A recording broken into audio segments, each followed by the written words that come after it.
국민들이 궁금해할 만한 건데 오늘 만약에 네. 그 협상이 이제 결렬되면 네. 파업으로 갑니까? 협상이 결렬이 되면 네. 파업으로 갈 가능성이 굉장히 높습니다. 몇 퍼센트나 될까요? 만약 지금 같은 분위기로 가면 예. 어제 사전 미팅 이후에 그 지금 같은 예. 분위기로 가면 90% 이상이 파업으로 갈 가능성이 높고요. 오, 그러면 이제 정부는 긴급 조정권을 발동한다. 발동할 가능성도 굉장히 높죠. 예. 이미 이제 그 그럼 파국인데. 그렇죠. 이제 긴급 조정권을 발동한다 하더라도 예. 노동조합이나 지금 직원들 분위기는 제가 네. 이제 거기 같이 그 게시판에 그걸 같이 예. 봅니다만 예.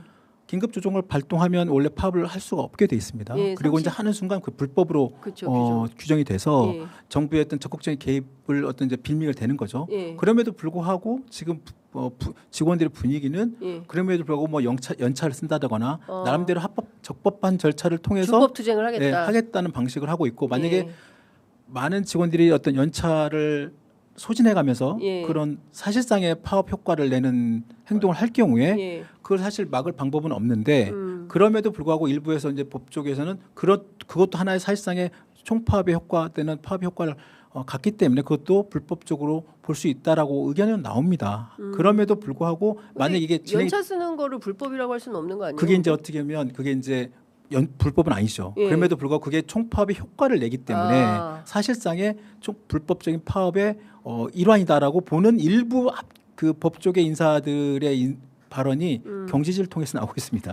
아니 경제지들이 너무 많고 경제지들 얘기 들어보면 맞아요. 아우, 정말 나라가 좀 그런 너무 부분들은 좀 심하다. 네, 좀 쏠림이 예. 있죠. 그래서 이제 그런 부분들을 여러분들이 정보의 어떤 걸러서. 그런 균형을 잘 맞춰야 되고 장윤선의 취재 편집을 많이 보시면 됩니다. 네, 그 김종철의 뭐예요? 찐경제. 진짜 경제입니다. 오마이 TV의 진짜 경제. 네. 예, 매일 하고 있습니다. 오전 10시. 아이 예. 뭐 근데 그렇습니다. 지금 다시 돌아가서 얘기를 좀 해보면 김민석 총리에 따르면 하루에 1조씩 손실이 난다는 거지 않습니까? 네. 그러면 이것은 이제 겨우 우리가 네. 좀 그동안 뭐 회장님 리스크, 뭐 상법 개정 이런 걸 통해서 네. K 자본시장에 대한 어느 정도의 신뢰감을 겨우 이제 회복해서 조금 좀 네. 숨통이 트이나 이렇게 네. 생각하는데 여기에서 삼성전자 파업이라는 타격이 쫙 오면 다시 네. 또 꼬꾸라지는 거 아닌가라는 네. 우려와 탄식이 좀 생깁니다. 어떻게 전망하십니까? 그게 바로 경제지의 논리입니다. 아, 제가 경제신문을 너무 많이 너무 봤군요. 네. 물론 그게 네. 전혀 말이 안 된다는 건 아니고요. 네. 그걸 너무 이제 확대해서 계속 재생산하는 그 과정은 좀 그렇습니다. 예. 왜냐하면 이제 1조 그다음에 심지어 뭐 100조 뭐 네. 뭐 손실 우려 막 이런 얘기 나오는 10조에서 20조 뭐 계속 나오고 있죠. 그리고 예. 실제로 이제 노동조합에서도 만약에 전 그 라인이 셧다운이 되거나 공정이 멈추게 될 경우에 하루에 보통 1조 정도의 손실이 있을 수 있다라는 예. 게 노조에서 일정 부분 그 부분 인정해요. 인정하고 그래서 18일 동안에 지금 파업을 파업 하면. 기간 동안에 많으면 30조까지 예. 손실이 날 수도 있다라고 이건 노조도 인정을 합니다. 예. 그런데 이제 이거는 이제 추정이죠. 추정치고 그다음에 일부 이거를 가지고 이제 그 경제 언론이나 아니면 그다음에 이제 일부 이제 그 다른 쪽에서 봤을 때 예. 기업 쪽에서 봤을 때는 30조 이상이다. 그리고 과거에 우리 뭐 전정됐을 때도 한 20분 정전됐을 때도 500억 날라갔다. 예, 예, 그런 예. 얘기를 하면서 어떻게 될지 모른다. 이제 쉽게 말하면 그 다음부터는 이제 상상의 영역 때는 플러스 뭐 추정의 영역, 네. 전망의 영역이 됩니다. 예, 그러면서 이제 30조가 50조가 되고 50조가 80조가 되고 그다음에 예. 100조가 되는데 예. 거기에는 여러 가지 이제 반도체 공장에 섰을 때 그게 하나의 다시 돌리는데 또 시간이 걸리고 완벽하게 다시 완벽한 그 이제 그 칩이 수율이라고 하죠. 공정상의 수율이 그 맞추는데 네. 또 시간이 걸린다. 그래서 완벽한 제품을 판매하고 네. 그 공급처에서 요구한 수요에 맞춰서 그 공급에 맞춰서 우리가 제공하는 그 시간 그리고 한 번 또 여기서 얘기하는 게 신뢰를 잃어버린다. 그렇죠. 그때 또 신뢰를 잃어버린다 얘기 나와요. 그러니까 노동조합 간의 신뢰보다 이분들은 이제 공급사와의 공급사의 신뢰관계 신뢰. 더 그걸 따지는 거죠. 예. 그러니까 물론 그것도 중요하죠. 중요한데 그것들이 과연 그러니까 지금 현재 삼성전자 올해 이 순서대로 갈 경우에 삼성전자 올해 순이익 규모만 그러니까 네. 영업이익 규모만 한 300조, 350조 보수적으로 잡은 게 300조예요. 회사 쪽에서. 그런데 일부 300조 플러스 알파일 거 아니에요. 그렇습니다. 400조까지 얘기 나오고 있고 근데 노동자들이 요구하는 거를 다 주면 얼마 쓰는 거예요? 지금 최대 45조 원이에요. 45조. 예, 300조 규모 300조에서 15%니까 45조죠. 그래서 이 45조가 정말 문 45조나 줘도 돼라고 하는 분도 있을 수 있고 또 반대로 그 45조 원이 확정이 지금을 완벽되지는 않지만 그 금액을 어떻게 볼 것이냐 이걸 지금 거기에 맞춰서 이제 돈 준다는 것이지 그걸 완벽하게 우리 뿜빠 n분의 1 네. 그런 차원이 또 아닐 수도 있기 때문에 예. 과연 그 금액에 대한 그걸 어떻게 볼 것이냐 그리고 또 그동안의 영업이익이나 그다음에 그 성과에 대해서 그동안에 그 직원들이 받지 못했던 부분들이 있잖아요. 예. 0% 아무도 안 받던 시절이 있었기 때문에 그런 부분들을 어떻게 이제 조율을 할 거냐 그게 중요하고 또 삼성전자 안에서도 지금 내부에서도 여러 가지 문제들이 그러니까 있잖아요. 이슈가 있잖아요. 예.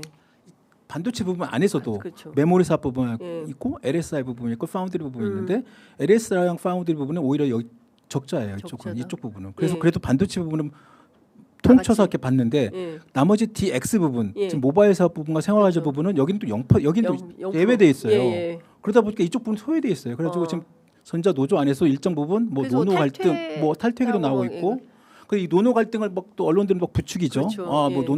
지금 노동조합 안에서도 그런데 그건 사실 노노 갈등을 부추기기 전에 예. 그런 사업 부분의 그런 생산 아니 뭐 생산과 어떤 그런 뭐 그 회사 차원에서 어떤 그런 그 회사가 그 내용들을 뭐라고 해야 되나 그 매출 네. 그다음에 그런 어떤 사업의 어떤 그런 구분 예. 그런 경쟁력 왜냐하면 메모리 반도체 가격이 오르면 그 메모리 반도체 쓰는 갤럭시 핸드폰 값이 올라가죠. 그러니까 판매가 줄죠. 예. 그러니까 지금 갤럭시가 지금 S22 생각보다 많이 수익이 줄었어요. 그리고 생활가전은 지금 중국산에 밀려가지고 거기도 힘들고. 예. 그러니까 이쪽 직원들은 거의 지금 몇 년 동안에 거의 성과급을 자체를 거의 못 받았어요. 그런데 이쪽에서 안에서 상대적 박탈감을 느끼죠. 직원들 안에서는. 그럼 이런 것들을 어떻게 할 거냐. 그러니까 회사에서도 이걸 잘 조정을 해야 되죠. 그 안에서. 그렇죠. 단지 뭐 우리는 야 너네 안에서도 이렇게 문제가 있는데 이쪽을 못 주잖아. 그러니까 이를테면 이렇게 되면은 경쟁 정글이에요, 정글. 맞습니다. 네. 그래서 이거는 어떻게 보면 삼성그룹이 삼성전자가 그동안에 자신들이 80년 동안 해왔던 이런 네. 어떤 성과급 체제, 그다음에 어떤 인사 체제, 경영 네. 체제에 어떤 여러 가지 다시 한번 이건 뭐 향후에 어떤 뭐 초과 세수에 대한 뭐 정부의 어떤 재정 부분 떠나서 다시 한번 그런 경영 인사 뭐 그런 걸 다시 한번 뒤돌아보는 계기가 되지 않을까 생각됩니다. 네. 이재명 대통령이 6분 전에 X에 글을 올렸는데요. 그 내용 잠깐 요약해드리고 의견을 좀 여쭙도록 하겠습니다. 자유민주적 기본 질서와 자본주의적 시장 경제 질서를 채택한 대한민국에서는 기업만큼 노동도 존중되어야 하고 노동권만큼 기업 경영권도 존중되어야 합니다. 노동자는 노무 제공에 대해 정당한 노동의 대가를 받을 수 있어야 하고 위험과 손실을 부담하며 투자한 주주들은 기업 이윤의 몫을 가집니다. 현행법상 모든 국민의 기본권은 보장되지만 본질적 내용을 침해하지 않는 범위 내에서 공공복리 등을 위해 제한될 수 있습니다. 양지만큼 음지가 있고 산이 높으면 골짜기도 깊은 법입니다. 과유불급, 물극, 필반입니다. 힘이 세다고 더 많이 가지고 더 행복한 것이 아니라 연대하고 책임지며 모두가 함께 잘 사는 세상이 새로운 대한민국의 미래입니다. 오늘 아침 뉴스 퀵배송에서 제가 드린 말씀 거의 비슷해요.